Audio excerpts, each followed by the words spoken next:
In 1966, the US Army constructed a massive fortress directly on top of its own graveyard. They didn't know it yet. The Cu Chi base camp sat 30 kilometers northwest of Saigon. It was a city of steel, thousands of soldiers, helicopters, heavy artillery, high-voltage floodlights. On paper, it was impenetrable. But every single night, men inside the wire were dying. The pattern never changed. Darkness fell, an explosion rocked the barracks, gunfire flared in the trees. By the time the reaction force arrived, the jungle was silent. No retreating shadows, no blood trails, no bodies, just dead Americans and a terrifying stillness. Every morning the commander stared at the same report. We were attacked. The enemy vanished. No contact. For months, the sweeps found nothing. No enemy camps, no supply lines. It was like fighting a phantom. Then, one patrol spotted a hole. It was tiny, masked by fallen leaves just outside the perimeter wire. An engineer dropped to his knees. He clicked on his flashlight. The beam hit a narrow shaft that plunged into the earth and vanished into the black. He looked up at his officer. ___, quote, _0, ___.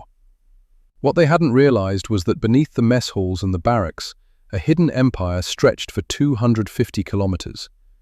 Over the next 9 years, this labyrinth would claim more American lives than any single battle of the war. How does a peasant army with no machinery build a city under the world's most powerful military without being seen? The Cu Chi tunnels weren't a new project. They began in the 1940s as a desperate refuge from French bombs. By the time the Americans arrived, the network had been growing for 20 years. The secret was the soil. Red laterite clay. When it dries, it becomes as hard as concrete. It doesn't flood easily. It doesn't crumble, even when B-52 bombers strike nearby.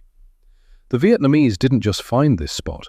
They chose it because the ground itself was a weapon.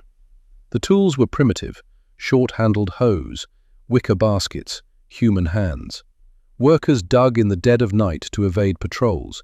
They carried the fresh dirt away in baskets, scattering it across distant fields to hide the piles from aerial scouts. Every entrance was a masterpiece of deception, a trapdoor hidden under a termite mound, a submerged tunnel in a dark pond. You had to dive underwater just to find the door. The openings were barely 60 centimeters wide. They were sized for a small Vietnamese frame. For a larger American soldier, they were a death trap. Getting stuck in the blackness was only the first way to die. By the early 1960s, the Viet Cong knew they couldn't win on the surface. To face American firepower head-on was suicide. So they went deeper. They built 3 distinct levels. The first was 3 meters down, shallow enough for a quick ambush, but deep enough to survive the weight of heavy artillery. The second level sits 6 meters below the surface. This was the refuge during heavy bombardment. Then there is the third level, 9 meters deep. It was engineered to withstand a direct hit from the heaviest conventional bombs in the American arsenal. Vertical shafts connect these layers like a subterranean staircase. Between them sit reinforced trap doors. If the Americans flooded the top floor, the Viet Cong simply dropped to the second. If gas filled the second, they retreated to the third. The system had an answer for every threat. But these weren't just escape routes. They were a city, a fully functioning subterranean metropolis. There were underground hospitals. Surgeons here performed complex operations by the flickering light of candles. They built kitchens with ingenious ventilation. Smoke traveled horizontally through hundreds of meters of soil. It emerged from the ground, far from any entrance. From the air, the source was invisible. They built weapons factories. There, they recycled captured American ammunition into new explosives. They had printing presses for propaganda, wells for fresh water, dormitories where thousands lived for months without ever seeing the sun. At its height, 10,000 people occupied Cu Chi simultaneously. Children were born here, couples married here, people died here. An entire society functioned 9 meters beneath the boots of the US Army, and the Americans had absolutely no idea. The US Army tried everything to vanish the Cu Chi tunnels. Bombs, gas, fire, water, dogs. Nothing worked. Every failed attempt became a lesson for the Viet Cong. It taught them exactly how to survive the next one. The first tactic was the most obvious: gravity. If the enemy is underground, hit them from above until the earth collapses. In 1967, Operation Rolling Thunder began. B-52 bombers rained thousands of tons of explosives onto the Cu Chi district. The surface became a lunar landscape. Trees vanished. Craters scarred the earth. The jungle turned to grey ash. American commanders looked at aerial photos and saw total victory. They were wrong. 9 meters down, the system was untouched. The Viet Cong simply moved to the lowest levels during the strikes. They waited for the noise to stop, then they climbed back up. The bomb craters actually became useful. They collected rainwater. They provided tactical cover. The very bombs meant to destroy the tunnels accidentally improved them. The second attempt was chemical, Agent Orange. This was a potent defoliant sprayed from the sky. It seemed like the perfect technological solution for an invisible enemy. It strips every leaf from every branch. It kills the crops. It erases the jungle canopy. Without vegetation, the Viet Cong have nowhere to hide. Entire forests withered in days. The landscape became brown and dead. But the tunnels were unaffected. You can kill every tree on the surface. The tunnel does not care. The Viet Cong stayed below while the planes passed. They emerged into a dead world. It was now actually easier to navigate at night. No undergrowth remained to slow them down.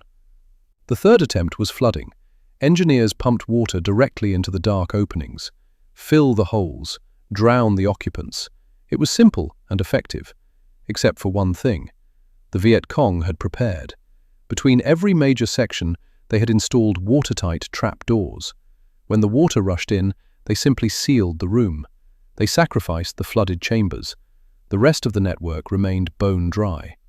American engineers forced thousands of gallons of water into Cu Chi. It touched maybe 2% of the total system. The other 98% functioned perfectly. Attempt 4. Poison gas. They pumped chemicals into the darkness to choke the life out of the tunnels. It failed. The network was too vast, too complex.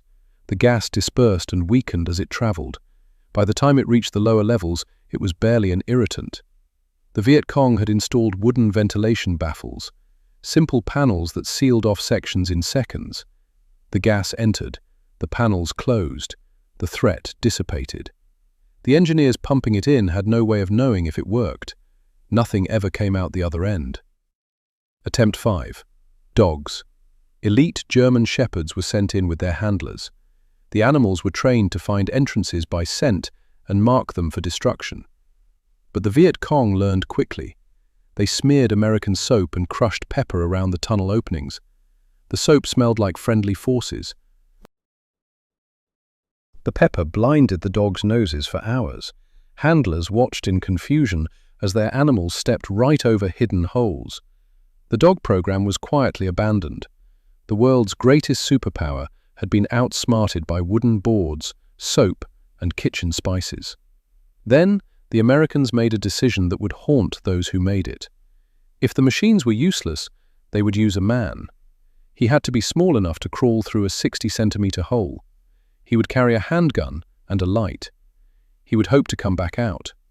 No manuals existed for this, no protocols, no precedents. There was only a dark opening and a soldier small enough to enter it. The US Army screened the 25th Infantry Division for a specific build. Lean, narrow shoulders, small frames. A standard American soldier in full gear simply could not fit. They looked for the smallest men in the unit: Australians, Puerto Ricans, and small-framed Americans. These were men who were usually considered too small for combat. Down here, their size was their only weapon. They were the tunnel rats. No one assigned the name, it just fit. They stripped to the skin before entering the earth. No helmets, no heavy armor, no rifles. You cannot aim a long barrel in a grave. They left everything above ground. They carried a Colt 1911 pistol with one spare magazine, a flashlight, occasionally a knife. The entire weight of an empire was reduced to a single handgun and a battery. They wrote their own laws of survival because the High Command had no answers. Rule 1. Move with agonizing slowness. Every centimeter of the floor could be a pressure plate.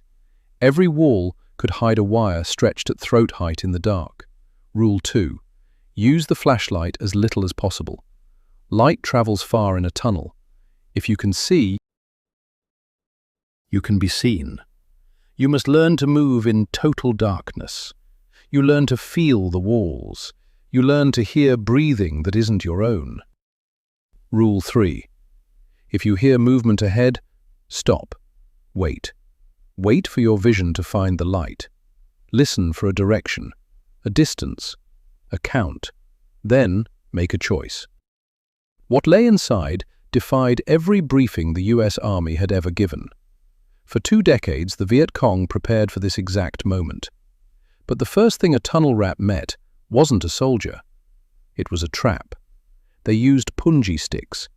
These were sharpened bamboo stakes smeared in human waste or poison.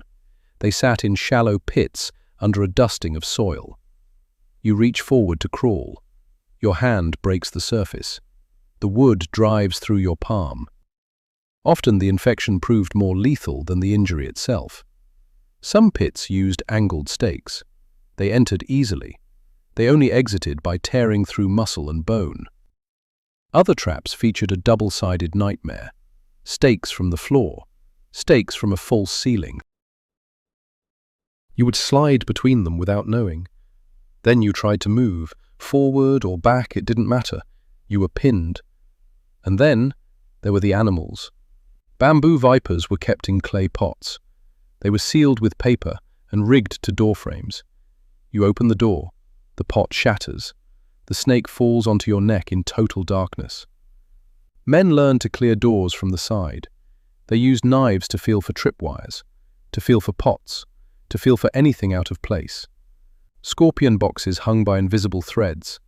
One wrong step and they emptied onto your head. Some sections were flooded with fire ants. They weren't lethal, but you cannot stay silent with 1,000 stings on your skin. Beyond the traps were the people. These soldiers knew these corridors better than their own homes. They lived there for years. They moved through pitch black at impossible speeds. Tunnel rats would hear a noise. They would freeze for minutes. Then they would feel the air move.